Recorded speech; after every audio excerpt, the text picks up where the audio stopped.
What? You know you're not a Jaeger pilot, right? I'm training for the Jaeger program, man. He washed out after his first try. Really? You gotta be mentally and physically prepared. Well, I think I'm pretty mentally prepared. Mentally disturbed, you mean? Oh, God. After some of the movies you watch? Oh, jeez. All right, I guess I'm not fit to be in this program, but, you know, at least I did watch the movie, though. So did I. Well, good. Well, let's talk about it. Welcome, everybody, to a brand new movie review where we talk about Pacific Rim 2 Uprising. Mm-hmm. And I was kind of, not gonna lie, I was kind of skeptical about this one, but I still wanted to see it. Mm-hmm. I mean, where do you want to start with this film, sir? Well, let's give you a little pretense and some cast listing for this one. Yeah. This movie does take place 10 years after the original. Yes, it takes place 10 years after the events of the first film, yes. And basically the idea is that places have been rebuilding and that society is trying to get back to some sort of normalcy. Some places are better off than others. And the idea that people have kind of felt comfortable. They've gotten sort of relaxed that, you know, there's no more war and there's no more kaiju coming through, but they still keeping the Jaeger program active just in case. Just in case. They never know if it's gonna be needed again. More like a reserve program. Reserve program. They sort of, you know, in the meantime, take down little itty bitty Jaegers, you know, that try baby Jaegers that try basically to cause a ruckus. Basically, in the movie, people are like, oh, you know, the war's over, you know, but we could probably copy that Jaeger, you know, tech, you know, start stealing it from broken down ones. And, yes. Yeah, it's the same thing like when they were doing with the kaiju, using the parts for money and all that type of stuff. Yeah. And, you know, the idea is you have this guy named Jake Pentecost, who is the son of Idris Elba's character from the first film. Yes. And he has sort of dropped out of being part of the Jaeger program. He's just sort of steals stuff and is sort of like a party boy kind of person. Let me ask you this. Okay. I kind of hate when they do for sequels for this, is when they add a new character and you don't get no preference in the previous film, or at least a hint towards somebody else.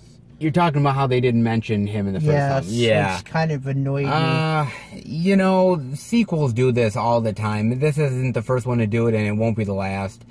I don't, you know, for me, the problem that I had is that suddenly, you know, they're talking about, oh, you know, Jake had so much promise, and Jake was this, and Jake was that, and I'm thinking, he flushed out of the program a year before his father died. So maybe that's the reason why he's not mentioned. I mean, they could have given him a couple words in the first movie. He's like, oh, sir, do you want me to contact your son? I'm like... Or something like that. I don't know. That kind of got to me a little bit, but I wasn't, like, too, like, overly focused on it. What I was kind of wondering about, why didn't we get any mention of Charlie Hunnam? I know that he didn't want to come back for this, but... I mean, I could say it like when we saw the sequel to Independence Day, you know, like, oh, the character either got killed or written off, or, you know, he's just retired. Or something. They don't really ever mention it, which is really like... again, it's kind of one of those things where you just feel like, give it a mention or something. Yeah. I mean... I will say this much. I think the acting is okay. I think it's pretty decent here. I mean, you got John Boyega here, and he does a good job. I mean, he kind of plays the party boy, trying to get back into things, doesn't want to be the hero. I mean, most of the acting throughout all the characters was solid. I mean, it wasn't great. It wasn't bad. It was just, you know. It was just so. And again, like I said, he does the reluctant hero thing, I think, pretty well. You have Charlie Day, who comes back, and Charlie Day, I kind of like Charlie Day in this. Honestly, I know you did. I know you didn't. I know you're on the fence. It's kind of hard to say because I mean, compared to the first one he was just like this easygoing scientist, nerdy geek. I mean, he's spilling classified secrets to almost everybody he can come across. Like, oh, it's pretty cool. I won't tell you, but I think I'm gonna tell you. I mean, that part in the movie, I'm like, in the first one, I was like, really? Aren't you gonna get like treason or something for doing this? I mean, yeah. I mean, look, he did an okay job. Of course, his partner comes back as well from the first film. I forget the actor's name. I've seen quite a few things as well. Also, the character of Amara. Forget who the young actress that plays her. Don't know, but apparently she's a brilliant genius if she was able to create an entire Jaeger by herself. Yeah, she built a small Jaeger by herself. She's really smart. And I thought she's a character that I think is she's somebody who is sort of the rough around the edges sort of kid. It sort of reminds me of that girl from that previous Transformers film that me and you saw. Oh, the teenage girl. Yeah, that survived all on her own. And she must have eaten rats or something. Which I don't understand in this one, because from when you see her little flashback that she does through her, the mental drift thing. Yes, she was really young, like maybe 7, 8. No, I don't. How old is she in this movie? I don't know. She's got to be at least in present day. She's got to be like in her teens. I would never have suspected her in her teens. Like, if you would have told me that she was maybe 12 or 12, maybe like 11, I might have agreed with you. But don't forget the previous. If kaijus were still attacking in her dream mental sequence, it would have been 10 years ago. So she would have had to have been really young. I just don't see her as 15 or 16 or something. I don't know how she would have learned how to do all that stuff to create her own Jaeger. I'm like, was there like some back alley where they're teaching how to make Jaegers? Is there like a book for dummies or something? There's a book for dummies, man. I mean, can I get one? I mean, oh, geez. Because considering even the size of her Jaeger, it must have taken her anywhere just to scrap all the parts together. I mean, that's what her Jaeger's name is, Scrapper. I mean, it must have taken her a long time to build that thing. Yeah, it must have taken her a long time. Again, they don't really explain a lot of this stuff. It's sort of, you're not really sure. And how they weren't able to detect, like, parts and stuff. I'm like... It's really tough. I don't know. I don't get why they would leave all those broken down Jaegers just lying there anyway. You figured they would want to take them back to facilities, take them apart, see what's salvageable, and get the parts, stuff like that. You would think... it's kind of tough. I mean, I will say this much. I think the action in this is, to me, I thought the action was much better than the first film. The problem that I had with the first film is that a lot of it was at nighttime and rain and everything. Yeah, and they're in water half the time. You could barely see what was going on sometimes. But I think they had better looking Jaegers in the first one. You think so? At least for some of them. Some of the ones that are in this one, I did not care for. The only one I liked was like the one with like the mail chain type thing. One like the ball that came out and everything. Yeah. I didn't care for the one with the whip or the double, like the ninja swords and like. I like the ones in the first one, like the Russian one. You could tell it looks like a Russian Jaeger. Yeah, you could tell it does. Like I said, I personally like the action a little bit more. I mean, I will say this much about sort of the first Pacific Rim. Honestly, I didn't care for it, man. And it's not that I thought the story was more fluid in the first one compared to this one. Not that I hated it, but I just thought I thought the acting was really dull in the movie. I thought that I couldn't really see the action that well. And yeah, even though it's sort of a version of Rock'em Sock'em Robots in a lot of ways with sort of boom, boom, boom. But that would have been the perfect prop for this one. Yeah, exactly. But I mean, to me personally, I just didn't really get into it. So that's why I was worried about this one. I did think this one, though, I think for me it was better. I thought it did work a little bit more. That's where you're gonna have to agree to disagree. I thought the first one was better in terms of, I mean, basically almost everything's basically the same except for the plot. I think the plot in the first one was better.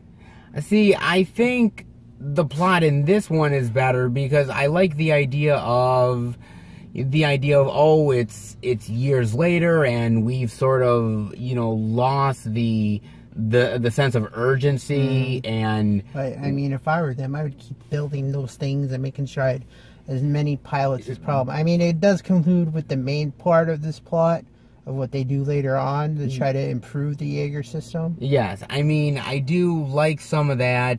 Like I said, the acting is just okay in this. I think it's a little bit better than the first film. I think the action to me is better. I thought the visual effects were really good in it. I really did love the visual effects, whether it's the kaijus or the actual Jaegers themselves and everything. I thought that was actually really cool. I liked that a lot. I mean, there was one part in this movie I thought was a little bit creepy with Charlie Day's character when you finally meet his girlfriend. Yeah, you finally meet his girlfriend. Like when I mean, I won't sort of spoil it, but when he got home, the music's playing, and you know he's sort of talking to somebody, and I'm like, oh, okay, he's sort of getting ready to sort of have dinner with his girlfriend or something, and I was like, he had like a voice or something. But you didn't hear a voice. I thought, okay, and then when they actually reveal the girlfriend, I was like, what the. I was like, oh my God! There's some real, because the music was playing the song. I forget the song. I forget the song now, but it just made that creepier. It was so creepy. I'm like, oh, this is like. Be lucky his friend didn't come over for dinner, because that would have been a weird conversation. Yeah, it would have been really weird, man. I mean, I will give it to this though. Yeah. How the bad guys infiltrate this one was a lot more creative than the first one. Yes, I thought the way that the bad guys did it, I thought was really clever. And that was another thing I thought was really benefiting this film, was the idea of, oh, I liked how they sneaked in. It wasn't what I thought it was going to be. I thought it was going to be somewhat more generic, but it actually wasn't, and I really appreciated that a lot. And I'll have to point this out for the new thing that they do for the Jaegers. Yeah. Did you not learn anything if you've seen this movie, I, Robot? Have you learned anything? Don't do automated.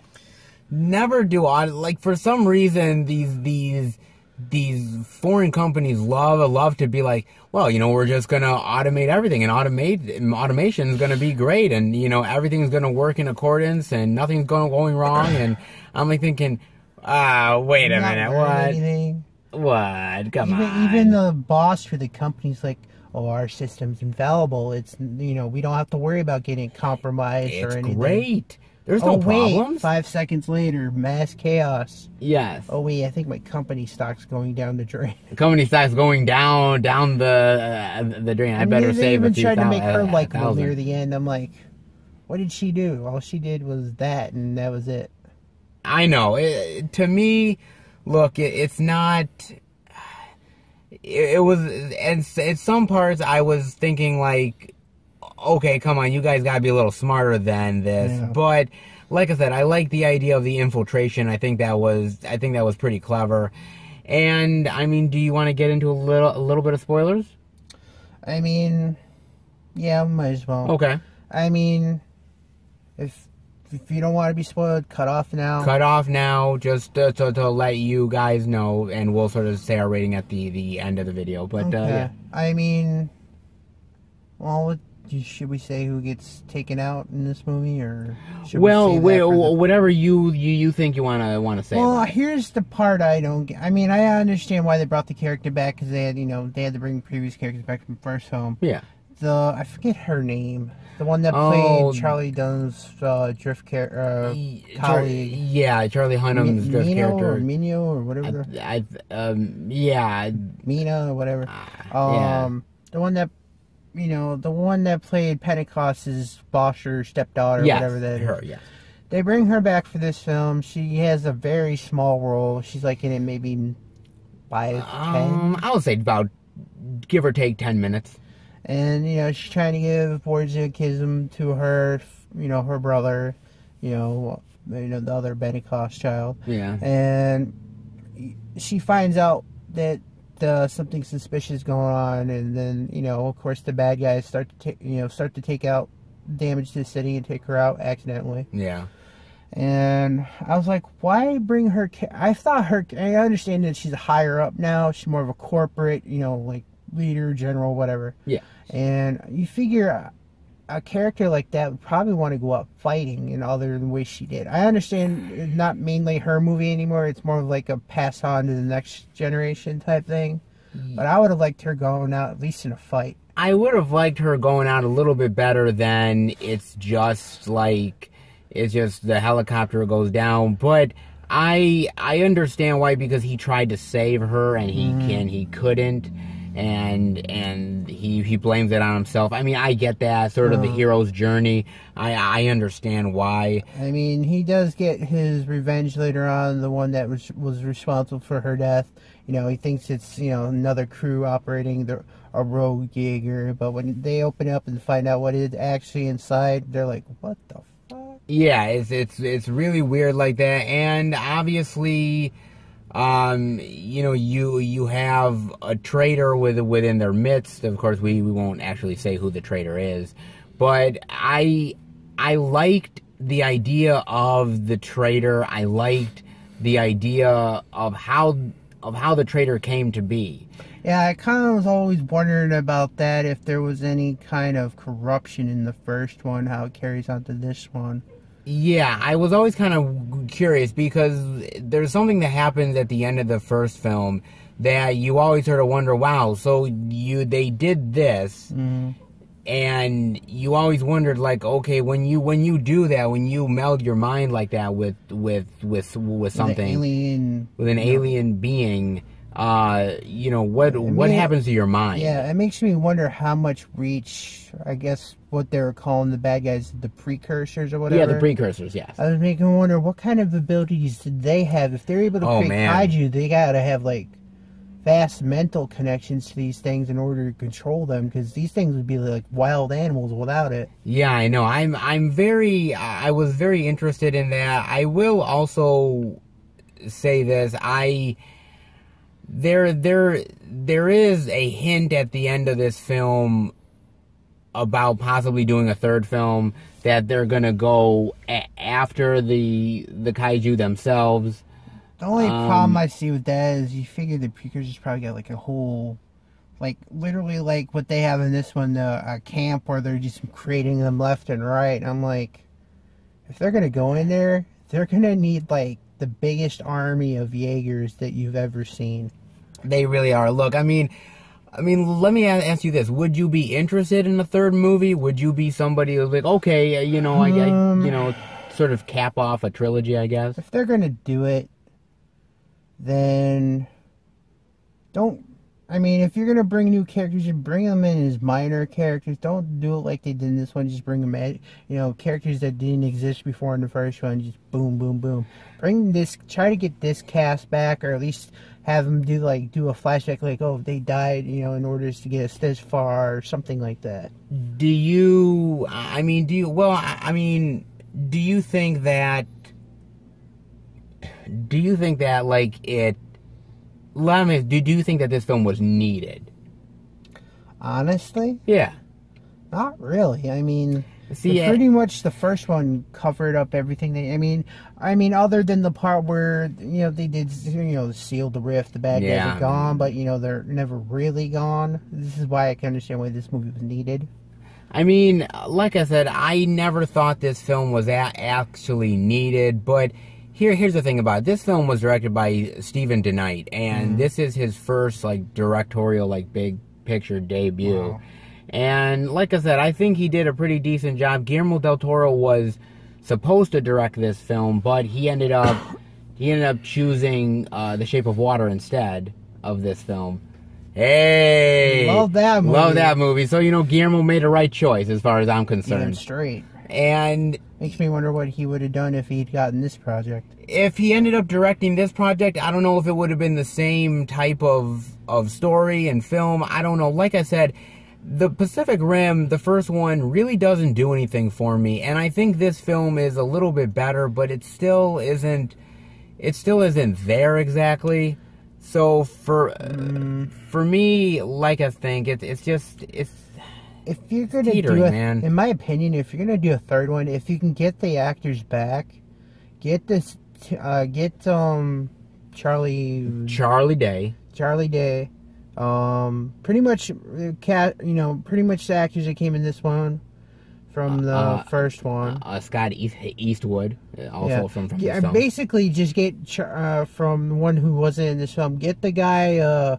Remember the one that broke his arm in the last one? You know, his son died with Pentecost. Yeah. Get him back. Get the 2 senior Jaeger pilots back for this one. You know, it's like a final thing that, you know, everybody's on board. Get the old school with the new school. Everybody's on board. Everybody's going at it. This is the type of threat, you know, they can't wait anymore for them to attack us. We have to attack them. We have to go to attack them. One final assault. Yeah, one final thing to sort of get rid of this problem for good. I mean, even like a new super Jaeger or something to help them with the fight.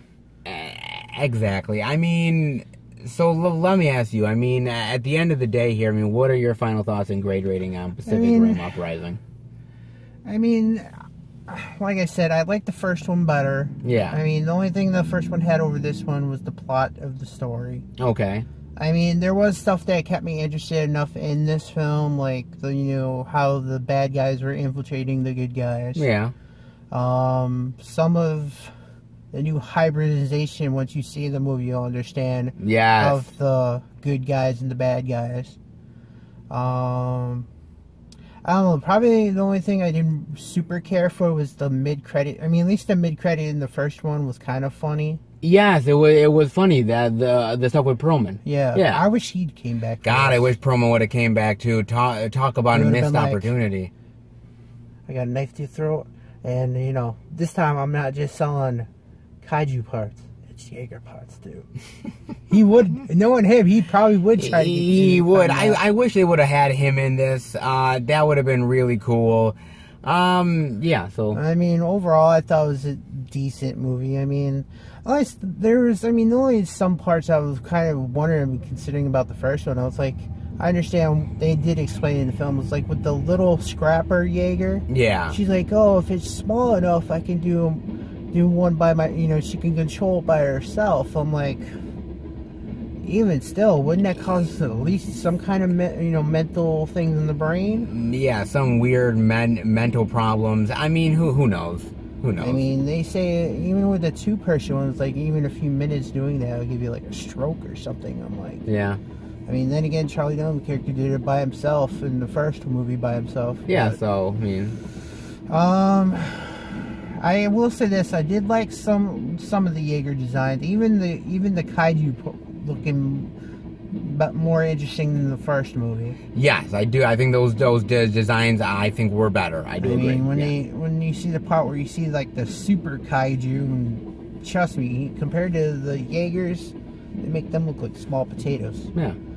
I mean, I would say it was a decent movie. I mean, not a great movie, not a bad movie. Decent enough to watch. Okay, so what's your grade rating? I'm gonna give it a very low. It's like on the borderline between grades. I'll give it a very low B- to C+ range. So like right in between. Okay, so you're right in. Just like a little sliver on the B-. Okay, so you're kind of going more lower B-. Yeah, it's extremely low B-. Okay, so you're heading toward a C+ range. For me, look, I think the movie is I think it's better than the first film.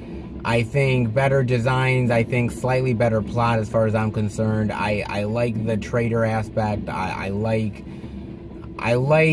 think the acting is slightly better as well. I think overall, I think there's a lot better stuff developed in this film than it is in the first film. I mean, but still, there's still a lot of problems with this story. It's still, sometimes it's not very exciting, and sometimes you're just sitting there like, oh, okay. I mean, you know, there's something exciting to happen. There's just a lot of big CGI stuff on the screen, and I could, you know, sometimes care less. But I mean, that was the problem with the first film. It carries over a little bit here, but again, I think it is a better effort, but only slightly better. So my rating would probably be I'm gonna go a high C+. I'm gonna go a high C plus. So maybe That's I have to say we're practically on par. We're practically on par. Again. It's not good. It's not easy making a good robot versus monster movie. No, anymore. It's not easy making a good robot versus monster movie. If you guys know any good ones, let us know. And yeah, I'm gonna get back to.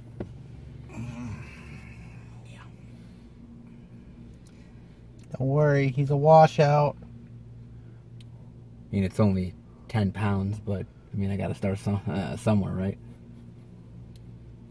I think Jaeger students lift 100. Only 90 more to go. With you, that'd be eternity. Oh, jeez. Maybe the precursors will take over the Earth by then. This is a good point. Alright guys, I hope you enjoyed the review. If you did, definitely give it a thumbs up and let us know what you guys think of Pacific Rim 2 and what you guys think of the first film. We'd love to hear from you. And we'll be back next time for a brand new movie review. You ready to link up? With you? I don't know if I could handle your memories. I don't even want to get into your brain. Oh God. Maybe I'm already taken over by the precursors. Sometimes I can see it. Yeah. Take care, guys.